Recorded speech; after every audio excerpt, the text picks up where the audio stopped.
So today we're with Ian Lobo, Vice President and Principal of SV Partners Valuation Division. Ian is a CVV, and he's going to speak to us today about what chartered business valuators do. So Ian, can you tell me the benefits of working with a chartered business valuator?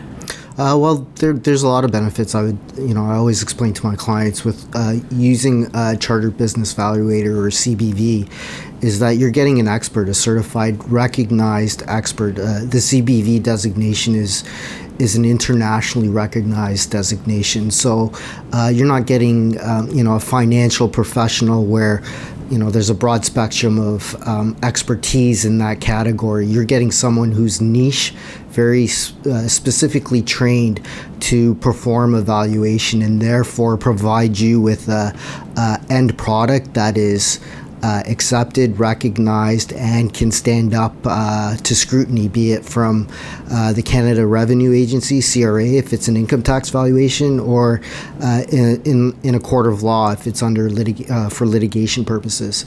So, CBVs are generally speaking, are chartered professional accountants first. So we're versed in the language of accounting and finance. And then CBVs are chartered professional accountants who've chosen to specialize. So they've gone a step further and achieved or attained this designation. And so not only are they versed in financial language, but they're now versed in corporate finance. So again, you're ending up with an end product that is well recognized, accepted, and defendable. Right. And so you say in litigation matters. So can you kind of run through what would that look like, a typical litigation case? So a typical litigation case is, generally speaking, one of two things. It's we perform valuations in the context of damage quantifications in litigation. So in that, it's under tort law where there's been a wrongful or negligent act, and one party is seeking to be made whole because of that wrongful act. And where CBV comes in is really, it's called a damage quantification, is we're quantifying the economic losses that were incurred because of that. So again, we're typically called upon as experts to provide a report quantifying those damages. And so that would be the first bucket. The second bucket, I would say, is in instances of family law where a couple that's in the process of getting a divorce, whereby a spouse owns a business which happens to be a significant asset that needs to be divided in the context of separation/divorce. So in those instances, for litigation purposes, how much is 50%? So quite often, as it pertains to litigation, we're retained by our customers or clients to come up with a value conclusion of the business, and in those instances is generally at the date of separation. Right. So those are, broadly speaking, the two biggest buckets for litigation-based valuations. Okay.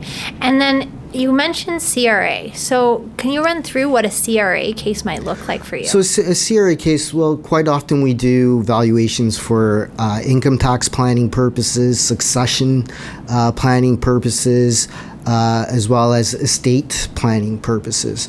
So in those instances, once upon a time, circa 30 years ago, accountants would kind of stick their thumbs up in the air and say, this is what we think the value is. And with the evolution of CRA reviewing these transactions, they found that there were significant deficiencies, which generally gave rise to the demand for CBVs performing valuations. So what we do in those instances is when we're completing valuations for that will be or potentially be reviewed by CRA, Canada Revenue Agency, is quite often a client is able to provide our deliverable and sleep well at night, because at the end of the day, you've got an expert that's got a well-supported answer, and which is quite different than how things used to be once upon a time.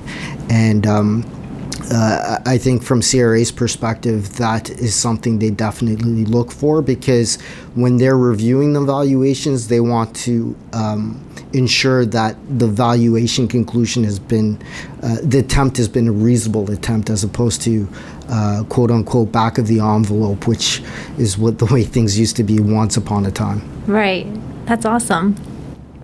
And so, I mean, we understand, therefore, they can be used for a CRA, they can be used in litigations, but are there any other reasons why business valuations are performed? Yeah, there's a whole slew of reasons why they're performed, but generally speaking, I think as a business owner, if I were to put myself in the shoes of our business owners, is, given the, wherever that business is in its life cycle, be it, a startup, or in its infancy, or even mature, you want to understand where the value is at, because if you're a startup, you're potentially looking for financing to grow the business or take your product to market.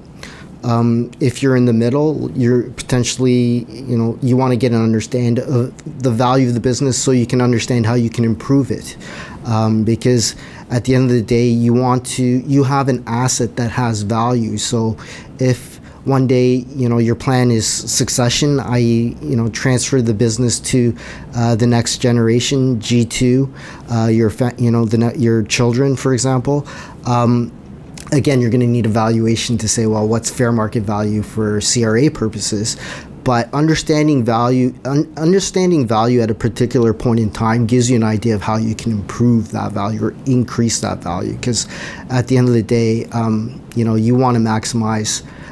You want to get a return of what you put in, right, as a business owner. So right. And speaking of time, the last 2 years have been what they've been, and so I imagine with like evaluation, like looking at where your business might have been 2 years ago versus where it is now, like are business evaluators taking into account the turbulence that happened, for example, during the pandemic? Yeah, no, that's a very good question. And one thing we always tell our clients is that, and it's a fundamental principle of valuations, is value is specific to a point in time.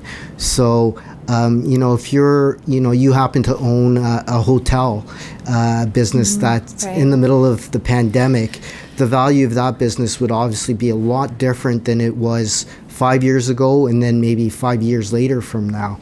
So, and there's different valuation approaches to kind of take that into account. But yes, value is very specific to a point in time, and us as valuators, we're trained to kind of take that into account, because, the value of any asset or any business is really what kind of cash flow that business can generate. And given the ebb and flow of the economy and, the pandemic, for example, those cash flows go from being very high to being very low.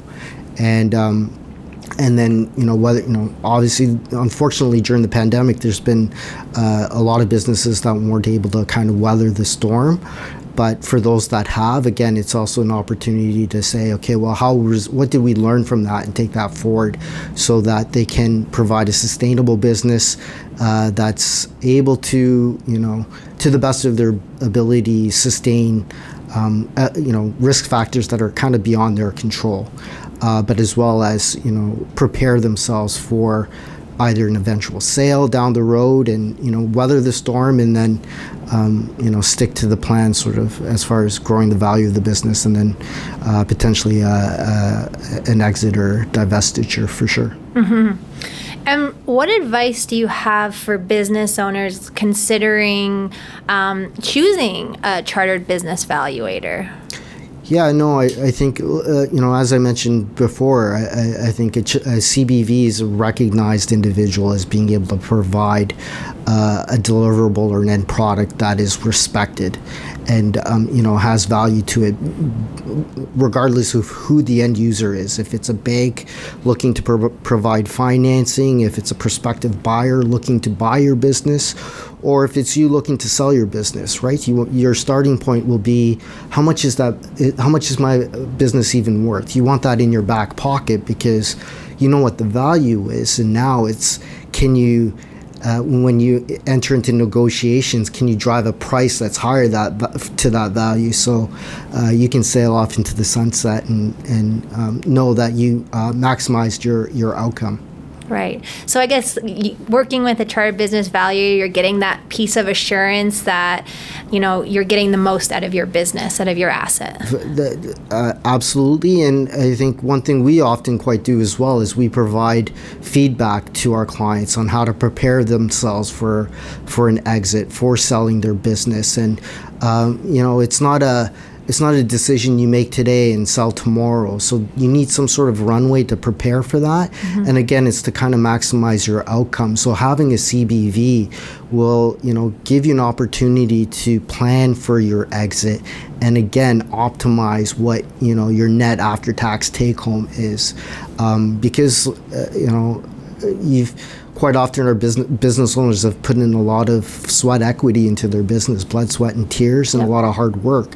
So it only makes sense to put themselves in the best position to optimize their outcome once, if their decision is to sell. So we can help with that, with planning and, identifying areas for improvement to maximize value, and just quite often, providing the business owners with what a buyer will look to examine when they're ready to quote unquote kick the tires and potentially buy this business. Right. So, well, thank you so much for your wealth of information. Oh, my pleasure.